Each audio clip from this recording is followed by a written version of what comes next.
वाहिगुरू जी का खालसा वाहिगुरू जी की फतेह। गुरु रूप गुरु प्यारी साध संगत जीओ, ਅੱਜ ਦੇ ਇਸ ਪ੍ਰੋਗਰਾਮ ਦੇ ਵਿੱਚ ਜਿਹੜੇ ਵਿਚਾਰ ਮੈਂ ਆਪ ਜੀ ਦੇ ਨਾਲ ਸਾਂਝੇ ਕਰਨ ਜਾ ਰਿਹਾ, ਸਭ ਤੋਂ ਪਹਿਲਾਂ ਤੇ ਆਪ ਸਮੂਹ ਸੰਗਤ ਨੂੰ ਬੇਨਤੀ ਕਰਨਾ ਚਾਹਾਂਗਾ, ਅੱਜ ਦੇ ਇਸ ਪ੍ਰੋਗਰਾਮ ਨੂੰ ਸ਼ੁਰੂ ਤੋਂ ਲੈ ਕੇ ਐਂਡ ਤੱਕ ਆਪ ਵੀ ਸੁਣਨਾ ਹੈ ਤੇ ਦੇਖਣਾ ਹੈ ਤੇ ਵੱਧ ਤੋਂ ਵੱਧ ਸਿੱਖ ਸੰਗਤ ਨਾਲ ਸ਼ੇਅਰ ਜਿਹੜਾ ਉਹ ਜ਼ਰੂਰ ਕਰਨਾ ਹੈ ਜੀ।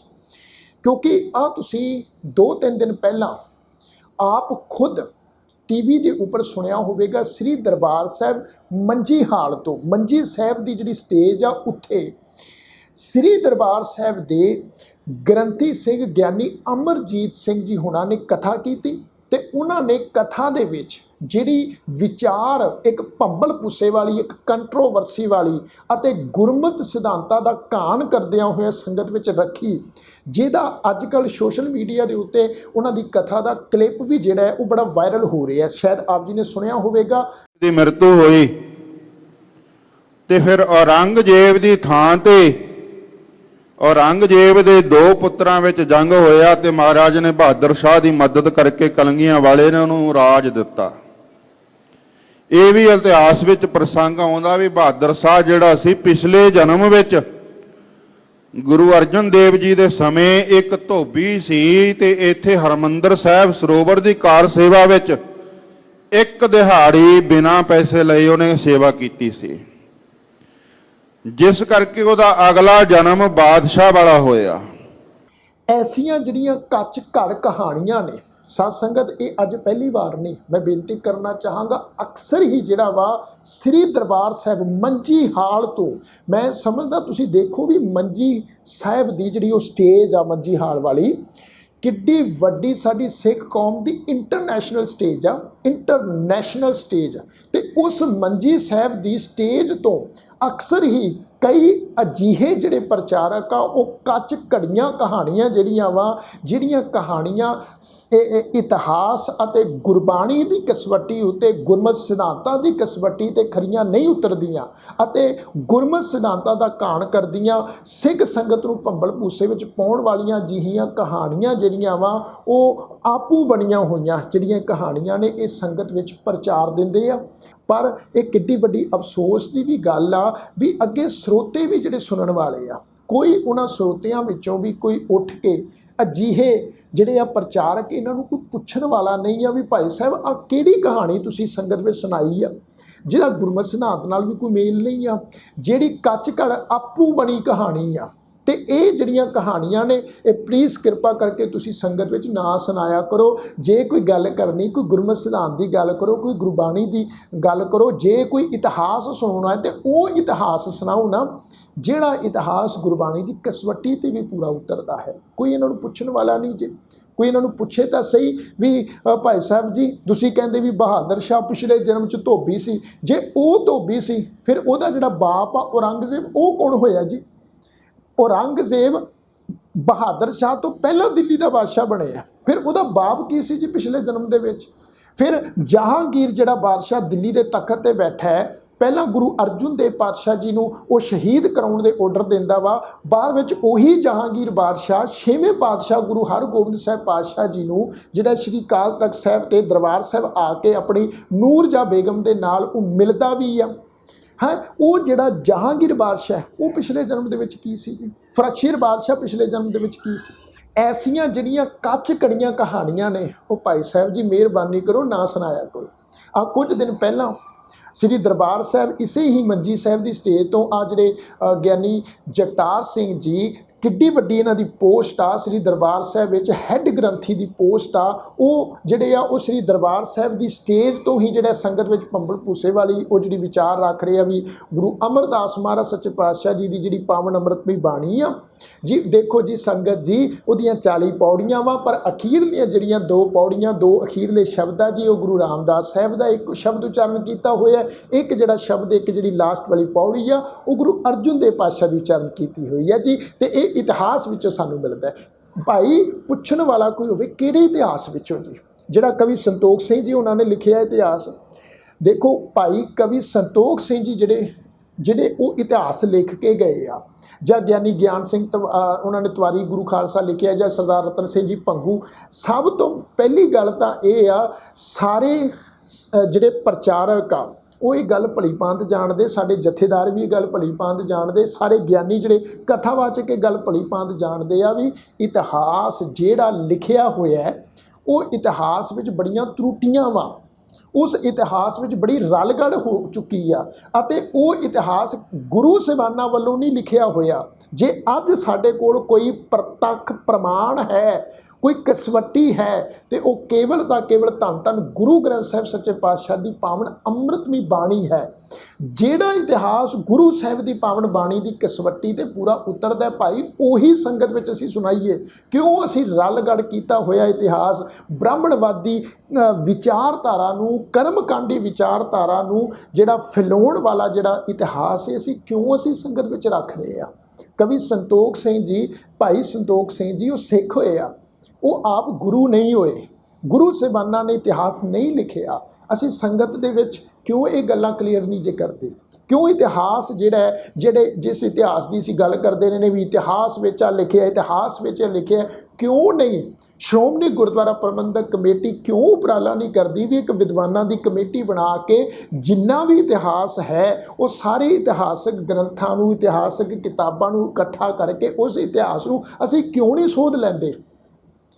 ਤੇ ਐਸੀਆਂ ਜਿਹੜੀਆਂ ਸੰਗਤ ਵਿੱਚ ਭੰਬਲ ਭੂਸੇ ਵਾਲੀਆਂ ਕੱਚ ਘੜੀਆਂ ਕਹਾਣੀਆਂ ਜਿਹੜੀਆਂ ਗੁਰਮਤਿ ਸਿਧਾਂਤਾਂ ਦਾ ਘਾਣ ਕਰਦੀਆਂ ਹੋਣ, ਗੁਰਬਾਣੀ ਦੀ ਕਸਵੱਟੀ ਦੇ ਖਰੀਆਂ ਨਾ ਉਤਰਦੀਆਂ ਹੋਣ, ਕਿਉਂ ਸੰਗਤ ਵਿੱਚ ਪ੍ਰਚਾਰੀਆਂ ਜਾਂਦੀਆਂ ਨੇ? ਫਿਰ ਉਹਨਾਂ ਨੂੰ ਪੁੱਛਣ ਵਾਲਾ ਵੀ ਕੋਈ ਨਹੀਂ ਜੇਕਰ ਨਾ ਜੀ ਦੇਖੋ ਕਿੱਡੀ ਵੱਡੀ ਗੱਲ ਆ, ਜੇਕਰ ਕੋਈ ਬਾਹਰ ਦਾ ਬੰਦਾ ਜੇ ਕੋਈ ਗੱਲ ਕਰੇ ਨਾ ਸੰਗਤ ਦੇ ਵਿੱਚ, ਕੋਈ ਵੀ ਗੁਰਮਤ ਦੀ ਬੇਸ਼ੱਕ ਤੇ ਭਾਵੇਂ ਉਹ ਗੁਰਬਾਣੀ ਦੀ ਕਸਵੱਟੀ ਤੇ ਖਰੇ ਉਤਰਦੇ ਇਤਿਹਾਸ ਦੀ ਕੋਈ ਗੱਲ ਕਰ ਦੇਵੇ, ਜਾਂ ਕੋਈ ਗੁਰਮਤ ਦੀ ਤੋਂ ਉਲਟ ਵੀ ਜੇ ਕੋਈ ਗੱਲ ਕਰ ਦੇਵੇ, ਤੇ ਉਹਨੂੰ ਜਿਹੜਾ ਵਾ ਸ੍ਰੀ ਅਕਾਲ ਤਖਤ ਸਾਹਿਬ ਦੇ ਉੱਪਰ ਜਿਹੜਾ ਵਾ ਉਸੇ ਛਿਨ ਜਿਹੜਾ ਉਹਨੂੰ ਬੁਲਾਉਣ ਦੇ ਆਰਡਰ ਉੱਥੋਂ ਪਾਸ ਹੋ ਜਾਂਦੇ ਆ, ਤੇ ਫਿਰ ਉਹਨੂੰ ਬਕਾਇਦਾ ਕਾਰਵਾਈ ਕਰਕੇ ਉਹਨੂੰ ਸਜ਼ਾ ਵੀ ਲਾ ਦਿੱਤੀ ਜਾਂਦੀ ਆ। ਤੇ ਇਹ ਜਿਹੜੀਆਂ ਮਹਾਨ ਹਸਤੀਆਂ ਬੈਠੀਆਂ ਹੋਈਆਂ ਵਾ, ਜਿਨ੍ਹਾਂ ਦਾ ਜਦੋਂ ਜੀ ਕਰਦਾ ਵਾ ਉੱਥੇ ਸਟੇਜ ਤੇ ਬੈਠ ਕੇ ਕੱਚ ਕੜੀਆਂ ਕਹਾਣੀਆਂ ਜਿਹੜੀਆਂ ਸੰਗਤ ਨੂੰ ਸੁਣਾ ਦਿੰਦੇ ਆ, ਤੇ ਕੋਈ ਵੀ ਇਹਨਾਂ ਉੱਪਰ ਕਾਰਵਾਈ ਨਹੀਂ ਜੀ ਹੁੰਦੀ,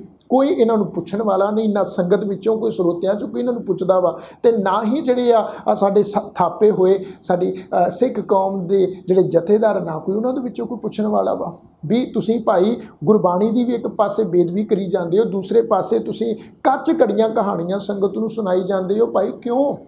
ਜੇਕਰ ਤੁਸੀਂ ਕੋਈ ਕਥਾ ਕਰਨੀ ਆ, ਤੁਸੀਂ ਕਥਾ ਕਰੋ ਗੁਰਬਾਣੀ ਦੀ।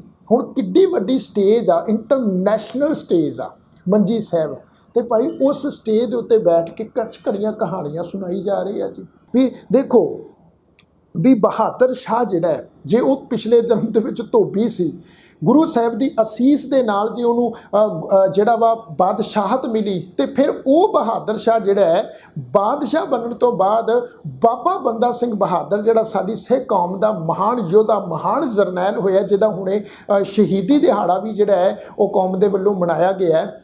ਬਹਾਦਰ ਸ਼ਾਹ ਜਿਹੜਾ ਹੈ ਫਿਰ ਆਪਣੀਆਂ ਫੌਜਾਂ ਭੇਜ ਕੇ ਉਹ ਬੰਦਾ ਸਿੰਘ ਬਹਾਦਰ ਦੇ ਨਾਲ ਉਹ ਟੱਕਰ ਕਿਉਂ ਲੈਂਦਾ ਜੀ? ਕਿਉਂ ਉਹ ਸਿੱਖਾਂ ਦਾ ਕਤਲੇਆਮ ਕਰਦਾ ਹੈ? ਕਿਉਂ ਬਾਬਾ ਬੰਦਾ ਸਿੰਘ ਬਹਾਦਰ ਨੂੰ ਉਹ ਫੜਨ ਵਾਸਤੇ, ਗ੍ਰਿਫਤਾਰ ਕਰਨ ਵਾਸਤੇ ਉਤਾਵਲਾ ਹੋਇਆ ਸੀ? ਦੇਖੋ ਸਭ ਤੋਂ ਜਿਹੜੀ ਵੱਡੀ ਗੱਲ ਆ ਨਾ ਜੀ, ਮੈਂ ਜਾਂਦੇ ਜਾਂਦੇ ਬੇਨਤੀ ਕਰਾਂ, ਦੇਖੋ ਗੱਲ ਬੜੀ ਸਿੰਪਲ ਜੀ ਸੀ। ਜੇ ਗੁਰੂ ਸਾਹਿਬ ਦੀ ਵਡਿਆਈ ਕਰਨੀ, ਗੁਰੂ ਸਾਹਿਬ ਦੀ ਵਡਿਆਈ ਇਸ ਵਿੱਚ ਨਹੀਂ ਵੀ ਜੇ ਅਸੀਂ ਕੋਈ ਪੁਰਬਲੇ ਜਨਮਾਂ ਦੀਆਂ ਅਸੀਂ ਕਹਾਣੀਆਂ ਨੂੰ ਜੋੜ ਕੇ ਜੀ ਦੇਖੋ ਪੁਰਬਲੇ ਜਨਮ ਵਿੱਚ ਬੰਦਾ ਆ ਸੀ, ਪਿਛਲੇ ਜਨਮ ਵਿੱਚ ਉਹਨੂੰ ਆਸ਼ੀਰਵਾਦ ਮਿਲਿਆ ਤੇ ਹੁਣ ਉਹ ਬੜੀ ਵੱਡੀ ਪੋਸਟ ਦੇ ਉੱਤੇ ਜਾ ਕੇ ਬੈਠ ਗਿਆ। ਇਹ ਇੱਦਾਂ ਗੁਰੂ ਸਾਹਿਬ ਦੀ ਵਡਿਆਈ, ਗੁਰੂ ਸਾਹਿਬ ਦੀ ਵਡਿਆਈ ਜਿਹੜੀ ਆ ਦੇਖੋ ਕਰਨੀ ਹੋਵੇ ਤੇ ਬੜੀ ਸੌਖੀ ਜੀ ਕਲੀਅਰ ਜੀ ਗੱਲ ਆ ਵੀ ਸਾਡੇ ਗੁਰੂ ਸਾਹਿਬ ਦਾ ਜਿਹੜਾ ਸੁਭਾਅ ਆ, ਗੁਰੂ ਸਾਹਿਬ ਦਾ ਸੁਭਾਅ ਉਹ ਨਿਰਵੈਰਤਾ ਵਾਲਾ ਸੁਭਾਅ ਆ। ਸਤਿਗੁਰੂ ਗੁਰੂ ਰਾਮਦਾਸ ਸਾਹਿਬ ਪਾਤਸ਼ਾਹ ਆਪਣੀ ਪਾਵਨ ਬਾਣੀ 'ਚ ਕਿੰਨਾ ਸੋਹਣਾ ਗੁਰੂ ਸਾਹਿਬ ਦੇ ਸੁਭਾਅ ਨੂੰ ਮਹਾਰਾਜ ਜੀ ਨੇ ਅੰਕਿਤ ਕੀਤਾ ਹੋਇਆ ਵੀ ਸਤਿਗੁਰ ਅੰਦਰੋਂ ਨਿਰਵੈਰ ਹੈ, ਸਭ ਦੇਖੈ ਬ੍ਰਹਮ ਇੱਕ ਸੋਏ। ਤੇ ਅਗਲੀ ਪੰਕਤੀ ਵਿੱਚ ਅੱਗੇ ਜਾ ਕੇ ਮਹਾਰਾਜ ਜੀ ਕਹਿੰਦੇ ਆ ਸਤਿਗੁਰ ਸਭਨਾਂ ਦਾ ਭਲਾ ਮਨਾਏਂਦਾ, ਤਿਸ ਦਾ ਬੁਰਾ ਕਿਉਂ ਹੋਏ। ਭਾਈ ਸਾਹਿਬ ਭਾਈ ਗੁਰਦਾਸ ਜੀ ਕਹਿੰਦੇ ਆ ਵੀ ਗੁਰ ਪੂਰਾ ਨਿਰਵੈਰ ਹੈ, ਨਿੰਦਕ ਦੋਖੀ ਬੇਮੁਖ ਤਾਰੇ। ਵੀ ਸਤਿਗੁਰੂ ਸੱਚੇ ਪਾਤਸ਼ਾਹ ਤੇ ਇੰਨੇ ਨਿਰਵੈਰਤਾ ਦੀ ਮੂਰਤ ਸਨ। ਸਤਿਗੁਰੂ ਦਾ ਤੇ ਨੇਚਰ ਐਸਾ ਹੈ ਵੀ ਜੋ ਸ਼ਰਨ ਆਵੇ ਤਿਸ ਕੰਟ ਲਾਵੇ। ਇਹ ਬਿਰਧ ਸੁਆਮੀ ਸੰਦਾ। ਜੇ ਬਹਾਦਰ ਸ਼ਾਹ ਗੁਰੂ ਗੋਬਿੰਦ ਸਿੰਘ ਮਹਾਰਾਜ ਜੀ ਦੀ ਸ਼ਰਨ ਵਿੱਚ ਆਇਆ, ਉਹਨੇ ਜਾ ਕੇ ਮਹਾਰਾਜ ਜੀ ਦੀ ਸ਼ਰਨ ਵਿੱਚ ਜਾ ਕੇ ਅਪੀਲ ਕੀਤੀ, ਬੇਨਤੀ ਕੀਤੀ, ਮਹਾਰਾਜ ਮੇਰੀ ਤੁਸੀਂ ਮਦਦ ਕਰੋ। ਤੇ ਗੁਰੂ ਸਾਹਿਬ ਪਾਤਸ਼ਾਹ ਜੀ ਬੇਸ਼ੱਕ ਤੇ ਉਹਦੇ ਬਾਪ ਨੇ ਔਰੰਗਜ਼ੇਬ ਨੇ ਕਿੰਨਾ ਹੀ ਜ਼ੁਲਮ ਜਿਹੜਾ ਸਿੱਖਾਂ ਦੇ ਉੱਤੇ ਤੇ ਗੁਰੂ ਸਾਹਿਬ ਦੇ ਪਰਿਵਾਰ ਤੇ ਢਾਇਆ ਸੀ, ਪਰ ਫਿਰ ਵੀ ਗੁਰੂ ਸਾਹਿਬ ਦਾ ਜਿਹੜਾ ਸੁਭਾਅ ਸੀ ਉਹ ਸ਼ਰਨਾਈ ਨੂੰ ਕੰਠ ਨਾ ਲਾਉਣ ਵਾਲਾ ਸੀ, ਨਿਰਵੈਰਤਾ ਦਾ ਸੁਭਾਅ ਸੀ। ਕਿੰਨੀ ਵੱਡੀ ਸਾਡੇ ਗੁਰੂ ਸਾਹਿਬ ਦੀ ਵਡਿਆਈ ਆ। ਇਹ ਜਿਹੜੀ ਆ ਗੱਲ ਕਲੀਅਰ ਨਹੀਂ ਜੇ ਹੁੰਦੀ ਵੀ ਬਹਾਦਰ ਸ਼ਾਹ ਜਦੋਂ ਮਹਾਰਾਜ ਦੀ ਸ਼ਰਨ ਹੁੰਦਾ ਤੇ ਭਾਈ ਦਇਆ ਸਿੰਘ ਜੀ ਨੂੰ ਗੁਰੂ ਗੋਬਿੰਦ ਸਿੰਘ ਮਹਾਰਾਜ ਕਹਿੰਦੇ ਵੀ ਤੁਸੀਂ ਆਪਣੇ ਨਾਲ ਸਿੱਖ ਸਿਪਾਹੀ ਲੈ ਜਾਓ ਤੇ ਇਹਦੀ ਮਦਦ ਕਰੋ। ਤੇ ਫਿਰ ਗੁਰੂ ਸਾਹਿਬ ਦੀ ਮਦਦ ਦੇ ਨਾਲ ਉਹ ਦਿੱਲੀ ਦਾ ਬਾਦਸ਼ਾਹ ਬਣਦਾ ਵਾ। ਬੇਸ਼ੱਕ ਦੇ ਬਾਦਸ਼ਾਹ ਬਣਨ ਤੋਂ ਬਾਅਦ ਉਹਦਾ ਜਿਹੜਾ ਵਾ ਸੁਭਾਅ ਉਹ ਚੇਂਜ ਹੋ ਜਾਂਦਾ ਵਾ। ਉਹ ਆਪਣੇ ਅਕੀਦੇ ਕਾਨੂੰਨਾਂ ਤੋਂ ਜਿਹੜਾ ਵਾ ਉਹ ਉਲਟ ਕੰਮ ਕਰਦਾ ਵਾ। ਜਿਸ ਗੁਰੂ ਸਾਹਿਬ ਨੇ ਉਹਦੀ ਮਦਦ ਕੀਤੀ ਉਸੇ ਹੀ ਗੁਰੂ ਸਾਹਿਬ ਦੇ ਵਿਰੋਧ ਵਿੱਚ ਜਾ ਕੇ ਉਹ ਸਿੱਖਾਂ ਦੇ ਨਾਲ ਵੈਰ ਕਮਾਉਂਦਾ ਵਾ ਜੀ। ਜਹਾਂਗੀਰ ਬਾਦਸ਼ਾਹ ਗੁਰੂ ਅਰਜਨ ਦੇਵ ਪਾਤਸ਼ਾਹ ਨੂੰ ਤੱਤੀ ਤਵੀ ਤੇ ਬਿਠਾਉਣ ਦੇ ਆਰਡਰ ਪਾਸ ਕਰਦਾ। ਉਸੇ ਹੀ ਜਹਾਂਗੀਰ ਬਾਦਸ਼ਾਹ ਨੂੰ ਧੰਨ ਗੁਰੂ ਹਰਗੋਬਿੰਦ ਸਾਹਿਬ ਪਾਤਸ਼ਾਹ ਜੀ ਜਦੋਂ ਉਹ ਬਾਦਸ਼ਾਹ ਜਹਾਂਗੀਰ ਬੇਗਮ ਆਪਣੀ ਨੂਰ ਜਹਾਂ ਦੇ ਨਾਲ ਸ੍ਰੀ ਦਰਬਾਰ ਸਾਹਿਬ ਆਉਂਦਾ ਵਾ ਨਕਮਸਤਕ ਹੋਣ ਵਾਸਤੇ, ਗੁਰੂ ਹਰਗੋਬਿੰਦ ਸਾਹਿਬ ਪਾਤਸ਼ਾਹ ਜੀ ਉਹਦੀ ਬੇਗਮ ਨੂੰ ਆਸ਼ੀਰਵਾਦ ਦਿੰਦੇ ਆ। ਜਹਾਂਗੀਰ ਬਾਦਸ਼ਾਹ ਨਾਲ ਗੁਰੂ ਸਾਹਿਬ ਨੇ ਵੈਰ ਵਿਰੋਧਤਾ ਨਹੀਂ ਕਮਾਈ। ਤੇ ਸਾਰਾ ਇਤਿਹਾਸ ਜਿਹੜਾ ਇਤਿਹਾਸ ਗੁਰਬਾਣੀ ਦੀ ਕਸਵੱਟੀ ਤੇ ਖਰਾ ਉਤਰਦਾ, ਉਹ ਸਾਰਾ ਇਤਿਹਾਸ ਇਸ ਗੱਲ ਦੀ ਗਵਾਹੀ ਭਰਦਾ ਵਾ ਵੀ ਸਤਿਗੁਰ ਦਾ ਤੇ ਸੁਭਾਅ ਹੀ ਐਸਾ ਸੀ। ਜਿਹੜਾ ਗੁਰੂ ਸਾਹਿਬ ਨਾਲ ਮੱਥਾ ਲਾਉਂਦਾ ਸੀ ਮੈਦਾਨੇ ਜੰਗ ਦੇ ਵਿੱਚ, ਗੁਰੂ ਸਾਹਿਬ ਉਹਦਾ ਡਟ ਕੇ ਜਿਹੜਾ ਸੀ ਮੁਕਾਬਲਾ ਕਰਦੇ ਸੀ। ਪਰ ਜਿਹੜਾ ਹਥਿਆਰ ਛੱਡ ਕੇ ਗੁਰੂ ਸਾਹਿਬ ਜੀ ਦੇ ਸ਼ਰਨ ਦੇ ਵਿੱਚ ਆ ਜਾਂਦਾ ਸੀ, ਸੈਦ ਖਾਂ ਵਰਗੇ ਗੁਰੂ ਸਾਹਿਬ ਦੀ ਸ਼ਰਨ ਵਿੱਚ ਆਏ, ਮਹਾਰਾਜ ਜੀ ਨੇ ਉਹਨਾਂ ਨੂੰ ਵੀ ਬਖਸ਼ ਦਿੱਤਾ। ਸਾਧ ਸੰਗਤ ਜੀ ਗੱਲ ਬੜੀ ਸਿੰਪਲ ਜੀ ਤੇ ਬੜੇ ਹੀ ਸੌਖੇ ਢੰਗ ਨਾਲ ਅਸੀਂ ਆਪਣਾ ਗੁਰਮਤਿ ਦਾ ਸਿਧਾਂਤ ਵੀ ਸਪਸ਼ਟ ਕਰ ਸਕਦੇ ਹਾਂ ਤੇ ਸੰਗਤ ਵਿੱਚ ਗੱਲ ਵੀ ਜਿਹੜੀ ਉਹ ਸੁਣਾਈ ਜਾ ਸਕਦੀ। ਫਿਰ ਸਾਨੂੰ ਅਜਿਹੀਆਂ ਕੱਚ ਘੜੀਆਂ ਜਿਹੜੀਆਂ ਕਹਾਣੀਆਂ ਵਾ ਇਹਨਾਂ ਦਾ ਸਹਾਰਾ ਲੈਣ ਦੀ ਕੀ ਲੋੜ ਪੈ ਗਈ ਆ। ਸਭ ਤੋਂ ਵੱਡੀ ਗੱਲ ਤਾਂ ਇਹ ਆ ਸਾਧ ਸੰਗਤ ਜੀ, ਮੈਂ ਇਹ ਸੋਚਦਾ ਵਾਂ ਵੀ ਜਿਹੜੀ ਮੰਜੀ ਸਾਹਿਬ ਦੀ ਸਟੇਜ ਆ, ਇੰਟਰਨੈਸ਼ਨਲ ਸਾਡੀ ਸਿੱਖ ਕੌਮ ਦੀ ਸਟੇਜ ਆ, ਅੱਜ ਉਸ ਸਟੇਜ ਦਾ ਜਿਹੜਾ ਮਿਆਰ ਆ ਨਾ ਜੀ, ਐਸੇ ਗਿਆਨੀ ਅਮਰਜੀਤ ਸਿੰਘ ਵਰਗੇ ਪ੍ਰਚਾਰਕ ਅਤੇ ਇਹਨਾਂ ਵਰਗੇ ਹੋਰ ਜਿਹੜੀਆਂ ਐਸੀਆਂ ਕੱਚ ਘੜੀਆਂ ਕਹਾਣੀਆਂ ਸੁਣਾ ਕੇ ਸੰਗਤ ਵਿੱਚ ਇੱਕ ਤਾਂ ਇਤਿਹਾਸਕ ਭੰਬਲ ਭੂਸਾ ਪੈਦਾ ਕਰਦੇ ਆ, ਦੂਸਰਾ ਗੁਰਮਤਿ ਸਿਧਾਂਤਾਂ ਦਾ ਘਾਣ ਕਰਦੇ ਆ। ਐਸੇ ਪ੍ਰਚਾਰਕਾਂ ਨੇ ਮੰਜੀ ਸਾਹਿਬ ਦੀ ਜਿਹੜੀ ਸਟੇਜ ਆ ਉਹਦਾ ਜਿਹੜੀ ਕਥਾ ਦਾ ਜਿਹੜਾ ਮਿਆਰ ਆ ਉਹ ਬੜਾ ਨੀਵਾਂ ਕਰ ਦਿੱਤਾ ਹੋਇਆ। ਤੇ ਇਸ ਚੀਜ਼ ਦੇ ਉੱਤੇ ਫਿਰ ਮੁੜ ਕੇ ਕੋਈ ਕਾਰਵਾਈ ਨਹੀਂ ਜੇ ਹੁੰਦੀ। ਸੋ ਮੈਂ ਆਪ ਸਮੂਹ ਸੰਗਤ ਦੇ ਸਾਹਮਣੇ ਇਹੀ ਵਿਚਾਰ ਜਿਹੜੇ ਸਨ ਉਹ ਰੱਖਣਾ ਚਾਹ ਰਿਹਾ ਸੀ ਵੀ ਭਾਈ ਐਸੀਆਂ ਕੱਚ ਘੜੀਆਂ ਕਹਾਣੀਆਂ ਦੇ ਉੱਤੇ ਬਲੀਵ ਨਾ ਕਰੋ। ਜਿਹੜੀ ਗੱਲ, ਜਿਹੜੀ ਵਿਚਾਰ ਅਤੇ ਜਿਹੜਾ ਇਤਿਹਾਸ ਗੁਰਮਤਿ ਸਿਧਾਂਤ ਤੇ ਖਰਾ ਉਤਰਦਾ ਹੈ, ਗੁਰਬਾਣੀ ਦੀ ਕਸਵੱਟੀ ਤੇ ਖਰਾ ਉਤਰਦਾ ਹੈ, ਬਸ ਉਹਨੂੰ ਹੀ ਜਿਹੜਾ ਉਹ ਅਸੈਪਟ ਕੀਤਾ ਜਾਵੇ। ਸੋ ਐਸੇ ਪ੍ਰਚਾਰਕ ਜਿਹੜੇ ਆ ਉਹਨਾਂ ਨੂੰ ਵੀ ਮੈਂ ਬੇਨਤੀ ਕਰਨਾ ਚਾਹਾਂਗਾ ਵੀ ਭਾਈ ਮੰਜੀ ਸਾਹਿਬ ਦੀ ਜਿਹੜੀ ਸਟੇਜ ਆ ਉਹਦੀ ਲਾਜ਼ ਰੱਖ ਲਓ। ਭਾਈ ਗੁਰੂ ਗ੍ਰੰਥ ਸਾਹਿਬ ਸੱਚੇ ਪਾਤਸ਼ਾਹ ਜੀ ਦੀ ਹਜ਼ੂਰੀ 'ਚ ਬੈਠ ਕੇ ਤੁਸੀਂ ਐਸੀਆਂ ਜਿਹੜੀਆਂ ਕੱਚ ਘੜੀਆਂ ਕਹਾਣੀਆਂ ਜਿਹੜੀਆਂ ਵਾ ਉਹ ਸੰਗਤ ਵਿੱਚ ਜਿਹੜੀਆਂ ਸੁਣਾਈ ਜਾ ਰਹੇ ਹੋ ਤੇ ਸੁਣਨ ਵਾਲੇ ਸਰੋਤੇ ਸੁਣੀ ਜਾ ਰਹੇ। ਪੂਰਬਲੇ ਜਨਮ ਦੇ ਵਿੱਚ ਇੱਦਾਂ ਹੋਇਆ ਸੀ, ਪੂਰਬਲੇ ਜਨਮ ਕੀ ਇਹ ਕਹਾਣੀਆਂ ਦਾ ਕੋਈ ਜਿਹੜਾ ਲੌਜਿਕ ਬਣਦਾ ਵਾ ਜੀ। ਸੋ ਸਾਰੀ ਸੰਗਤ ਨੂੰ ਬੇਨਤੀ ਆ, ਜੇ ਅੱਜ ਦਾ ਇਹ ਪ੍ਰੋਗਰਾਮ, ਇਹ ਵਿਚਾਰ ਆਪ ਜੀ ਨੂੰ ਚੰਗੇ ਲੱਗੇ ਹੋਣ ਤੇ ਇਹਨੂੰ ਲਾਈਕ ਜ਼ਰੂਰ ਕਰਿਓ, ਕਮੈਂਟ ਕਰਕੇ ਆਪਣੇ ਵਿਚਾਰ ਜ਼ਰੂਰ ਦਿਓ ਤੇ ਵੱਧ ਤੋਂ ਵੱਧ ਸੰਗਤ ਨਾਲ ਸ਼ੇਅਰ ਜ਼ਰੂਰ ਕਰਿਓ ਤਾਂ ਜੋ ਸਾਰੀ ਸੰਗਤ ਨੂੰ ਇਹ ਗੱਲ ਦਾ ਪਤਾ ਲੱਗੇ ਵੀ ਅਸੀਂ ਆਪਣੇ ਗੁਰਮਤਿ ਸਿਧਾਂਤਾਂ ਪੱਖੋਂ, ਗੁਰਬਾਣੀ ਦੇ ਪੱਖੋਂ, ਇਤਿਹਾਸ ਪੱਖੋਂ ਜਿਹੜਾ ਸੁਚੇਤ ਹੋਣਾ ਵਾ। ਐਸੀਆਂ ਕੱਚ ਘੜੀਆਂ ਕਹਾਣੀਆਂ ਦੇ ਉੱਤੇ ਅਸੀਂ ਯਕੀਨ ਨਹੀਂ ਕਰਨਾ। ਉਹੀ ਇਤਿਹਾਸ ਅਸੀਂ ਸੁਣੀਏ, ਪੜ੍ਹੀਏ ਜਿਹੜਾ ਇਤਿਹਾਸ ਸਾਡੇ ਗੁਰਮਤਿ ਸਿਧਾਂਤਾਂ ਦੇ ਅਕੋਰਡਿੰਗ ਹੋਵੇ, ਜਿਹੜਾ ਇਤਿਹਾਸ ਸਾਡੀ ਗੁਰਬਾਣੀ ਦੀ ਕਸਵੱਟੀ ਤੇ ਪੂਰਾ ਉਤਰਦਾ ਹੋਵੇ। ਸਾਰਿਆਂ ਦਾ ਤਹਿ ਦਿਲੋਂ ਧੰਨਵਾਦ ਆਖੋ ਜੀ। ਵਾਹਿਗੁਰੂ ਜੀ ਕਾ ਖਾਲਸਾ, ਵਾਹਿਗੁਰੂ ਜੀ ਕੀ ਫਤਿਹ।